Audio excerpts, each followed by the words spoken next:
Hello, friends. Warm welcome. And now we are going to discuss and taking up some very important and also you can say previous year questions with respect to ancient India and related areas. गोल ये है कि जो answer लिखे गए हैं उनको हमें appreciate करना है, क्रिटिकली उसको देखना है. गोल ये है जैसे हम म्यूजियम में जाते हैं, then we see a monument, then we see a kind of artifact and we try to appreciate and we try to see कि what we can learn and what we can enjoy from it. Same is the goal over here. So I'm starting with the question directly without taking any moment more. And this is here. All of you are able to see it. Please confirm it once, and then you can be also on the mute. Is it visible to all of you? Yes, sir. Yes, sir. Yes, sir, visible. Wonderful. Thank you. Thank you, Pravesh and Ashik and also Vaibhav. So let's start. So how will you explain? Question is, how will you explain the medieval Indian temple structure represent the social life? देखो पहली बात तो directly ऐसा कोई question ही नहीं होता है. तो इसका मतलब ना तो वो आर्किटेक्चर पूछ रहा है ना वो सोशल लाइफ पूछ रहा है. वो यानी बीच की बात पूछ रहा है, यानी कि आपको दोनों चीज छोड़नी पड़ेंगी. यानी जब आपने नोट्स बनाए होंगे, अगर आपने बहुत खुशी के साथ काम किया है तो नेचुरली आप फिर कर लोगे. How will you explain the medieval Indian temple structure? Structure architecture भी नहीं बोल रहा है. Temple structure represent the social life. तो टेम्पल स्ट्रक्चर क्या है? टेम्पल स्ट्रक्चर है उस टाइम का मिडिवल इंडिया का कि वो एक इंसान की तरह है. It is like a human body. It is having a boundary. It is having a Shikhar. It is having a you can say base. It is having mandap. It is having garbhagriha. It is having different shrines. So that is the structure. So it is an organic structure. It is a cosmic structure.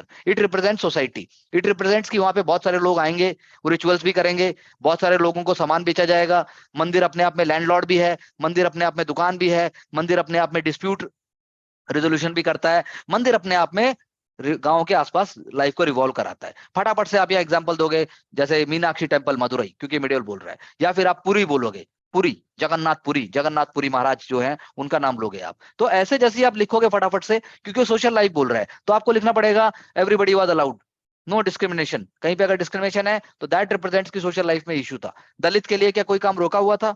दलित के अंदर कोई या कोई समाज का वो हिस्सा जो उसमें जा नहीं सकता था? क्या मंदिर दिखा रहा है? क्या मंदिर इंस्पायर कर रहा था टेक्नोलॉजी को? क्या मंदिर इंस्पायर कर रहा था सोसाइटी के उस हिस्से को जो मतलब समाज को आगे लेके जाए? क्या मंदिर रिग्रेसिव नेचर को देख रहा है कि प्रोग्रेसिव को देख रहा है? तो प्रोग्रेसिव को देख रहा है. ये सारे हमें एग्जांपल लेने हैं और आपका काम हो गया. हमने क्या किया हम देखते हैं. Medieval enterprise and their architecture. अब आप आर्किटेक्चर को ले आए क्योंकि ऑब्वियसली लाना ही था, क्योंकि बिना आर्किटेक्चर के आपकी बैसाखी नहीं चलेगी. पर आर्किटेक्चर मान नहीं रहा है. अब रॉक कट केव, नगर द्रविडियन, ज्योतिर्लिंग, ये अब सोशल लाइफ भी आपने तोड़ के लिख दी. वॉल इमेजेस मोटिव आपने दूसरे एंगल से ले लिया, यानी आपने टेक्निकल एंगल ले लिया. यानी आपने बताया कि उसकी दीवारों पे सोशल लाइफ दिखाई जा रही है. मेरा आंसर होता तो उसमें सिर्फ 2 लाइनें होती है.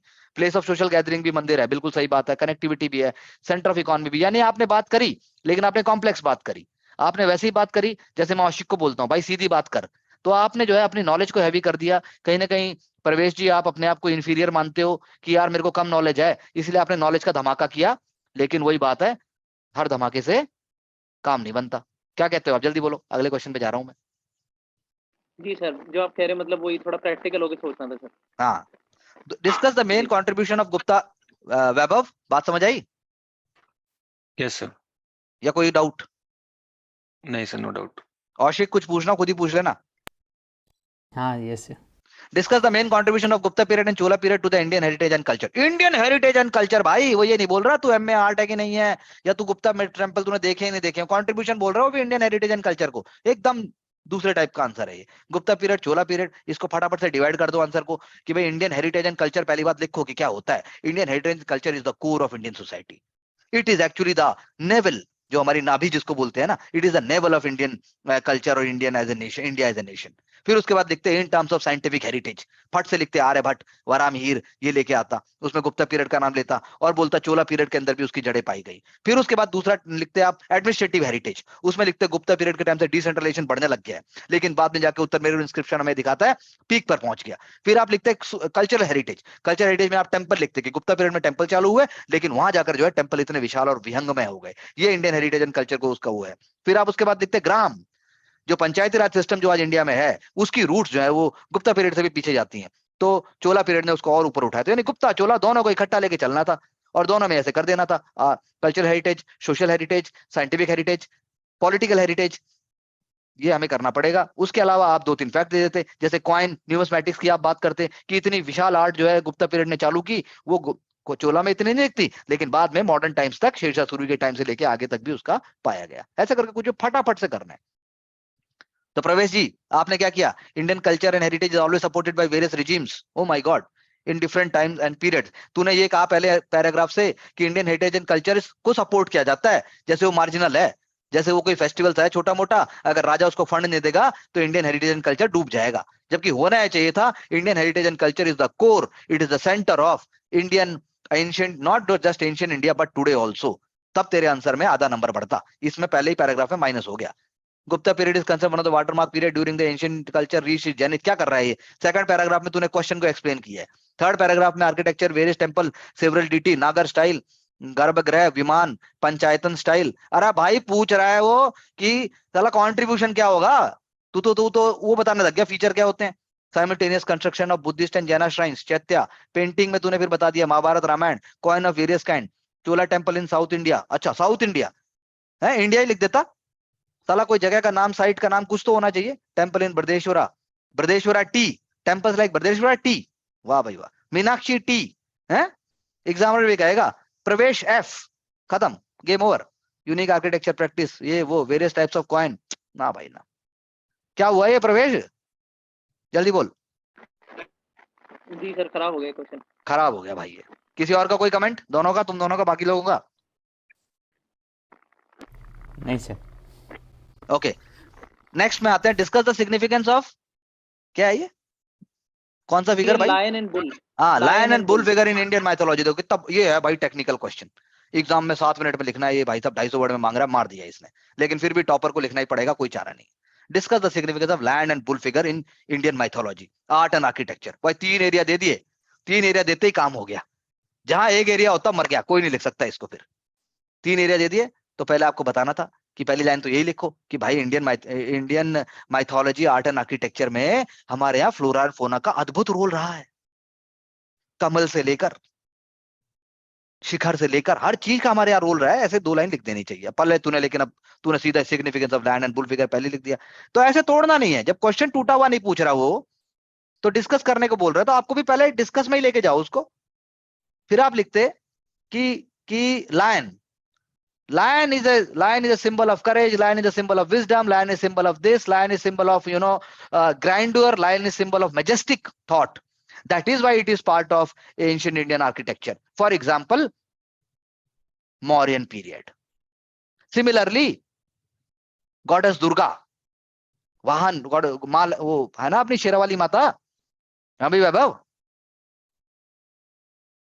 जी सर। उनका वाहन भी क्या है, लायन है। तो बताते हैं आप कैसे जी। सत्य है, कैसे सत्य है, कैसे ईमानदारी, कैसे मतलब सिंप्लिसिटी, कैसे कोएग्जिस्टेंस, कैसे सस्टेनेबिलिटी का फीचर है वो।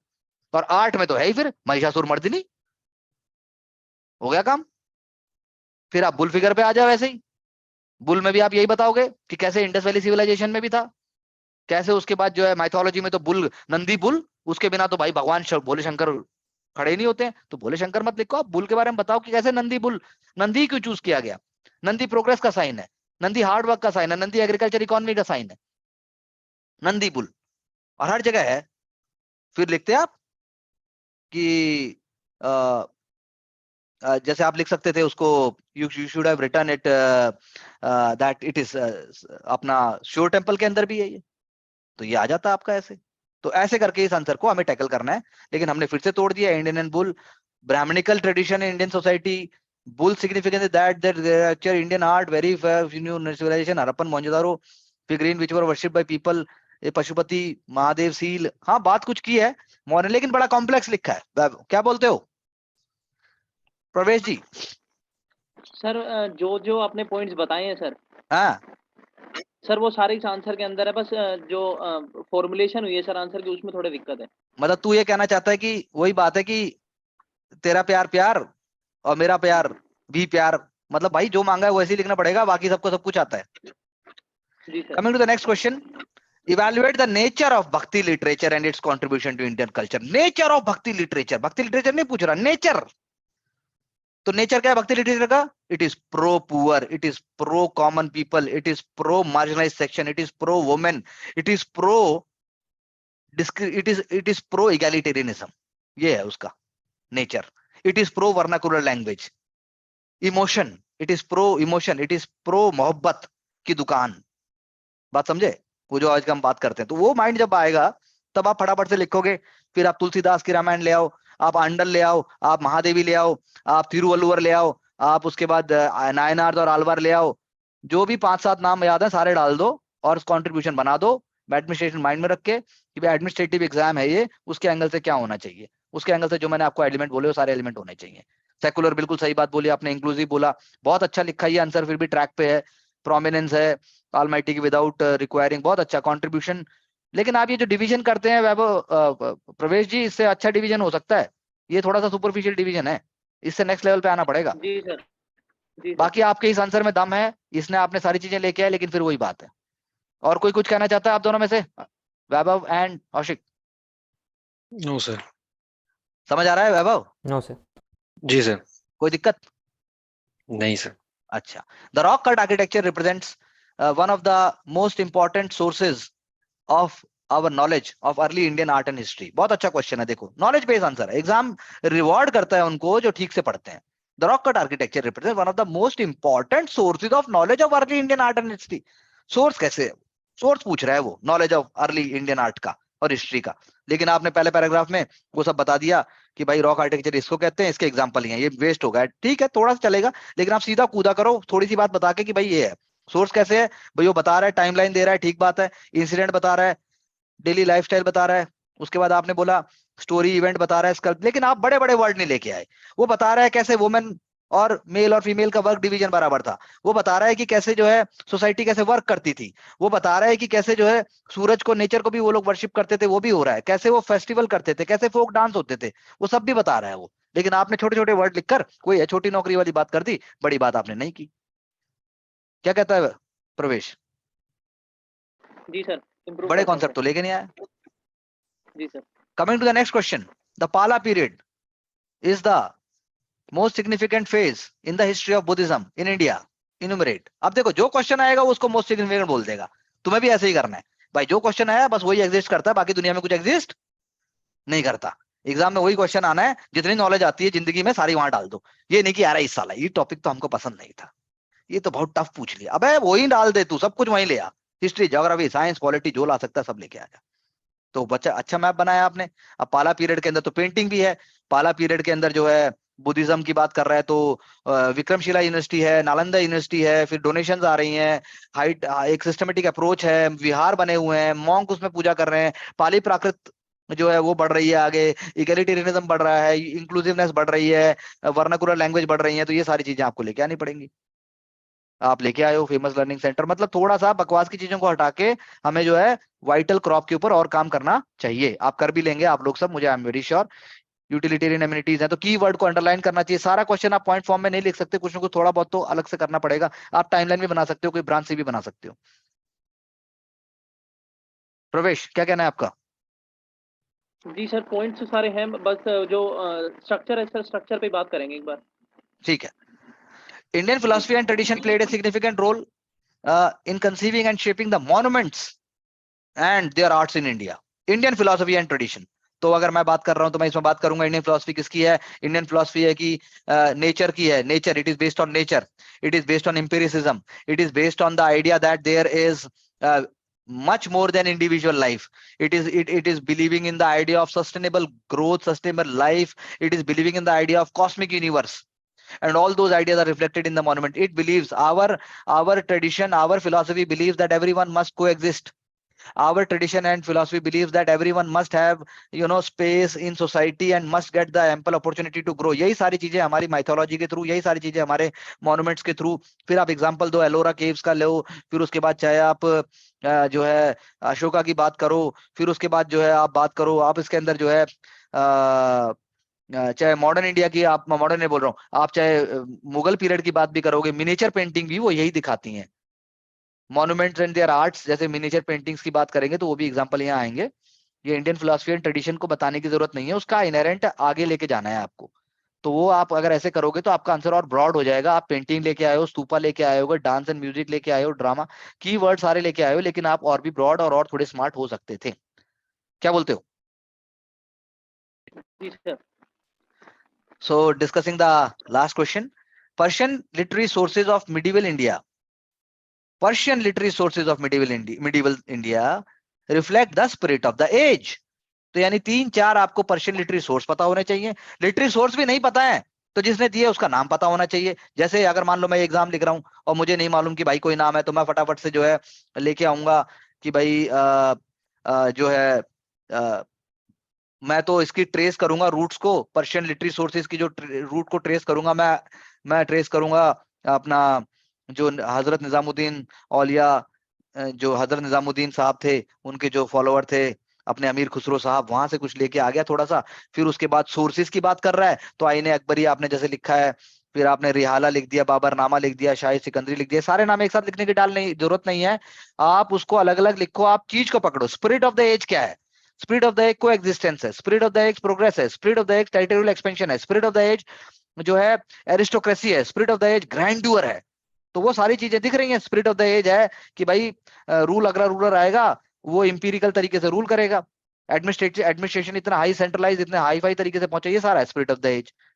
तो ये सारी चीजें जो आनी चाहिए, फिर आप उसके अंदर बोलो कि हाँ ये वहां दिखा रहा है, आपने उल्टा कर दिया। क्या बोलते हो आप जी sir. Vaibhav? What do you want to say? Anything? No sir. Aushik? No sir. Events like Jaroka Darshan, Pai Boss, Sijda festivals, folk dances and progress also clearly enshrined in this text. तो हमें टेक्स्ट के अंदर क्या लिखा है वो reflect करना है, पर स्पिरिट ऑफ द एज को अगर आप बड़ा ले लोगे तो टेक्स्ट फिर अपने आप उसके हिसाब से हो जाएगा, क्योंकि टेक्स्ट ढूंढ ढूंढ के ऐसे तो वो बात मतलब पूरा स्ट्रक्चर इमर्ज होके नहीं आता। ये मेरा मानना है, बाकी you can obviously go with the way we are doing, but I am just sharing my view points. So highlight the central Asian and Greco Bactrian elements in Gandhara art. देखो कितना स्पेसिफिक है, central Asian and Greco Bactrian elements, यानी कि geometrical जो feature है, hello है, उसके बाद हाफ क्लोज राइज है, स्मूथनेस ऑन द सरफेस है, किस टाइप का स्टोन यूज किया गया है, उसके बाद जो है जो आपकी ग्रीक आर्ट है, ग्रीक आर्किटेक्चर के जो एलिमेंट्स है वो कैसे दिखाई दे रहे हैं, वो ये पूछ रहा है. बुद्धा के लेटे वाले पोज में है, रिक्लाइनिंग बुद्धा में है कि बुद्धा इन पद्मासन पोज में है, तो ये बताना था. कुंडल कैसे हैं, ये सारी चीज इसमें बतानी चाहिए, जैसे आपने बताया भी है. आपने बिल्कुल बताया, एम्ब्रॉयडरी बताया, मुद्रा बताई, सिंपल आप लिख रहे हैं, बहुत बढ़िया कोशिश कर रहे हैं. I think answers are flowing on the track. So coming to the last question, safeguarding the Indian art and heritage in the is the need of the movement. बिल्कुल सही बात है. इसका आंसर को 10 तरीके से लिखा जा सकता है. इसके अंदर आप जितना क्लियरली बोलेंगे उतना हो सकता है. तो ये आंसर तो खैर मैं ज्यादा बोलना नहीं चाहूंगा, क्योंकि ऐसा आंसर हम लिख ही सर एक सकते हैं. क्वेश्चन लेट्स हो रहा है. Discuss. So we have now the assess the importance. तो ये भी बात वो है, तो इसीलिए लास्ट क्वेश्चन में अलग से फिर से हम दोबारा देख लेंगे. तो आप लोग अपने 1 सेकंड के अंदर यानी 2 सेकंड के अंदर आप अपने व्यू पॉइंट बता दीजिए ताकि हम बात को खत्म करें. पहले प्रवेश बोलेगा 2 सेकंड के अंदर. सर मुझे स्ट्रक्चर पे काम करने की जरूरत है बस सर. वैभव आपका टेक अवे क्या है? आंसर सिंपलिस्टिक और एक फ्लो में होना चाहिए, जिससे कि स्ट्रक्चर मतलब थोड़ा सा लॉजिकल स्ट्रक्चर लगे. औशिक आपका क्या टेक अवे है? Sir broad ideas, modern thinking, लेकिन with respect to facts in the medieval India, जो भी आंसर मानना चाहिए. तो आई वुड ऑल्सो लुक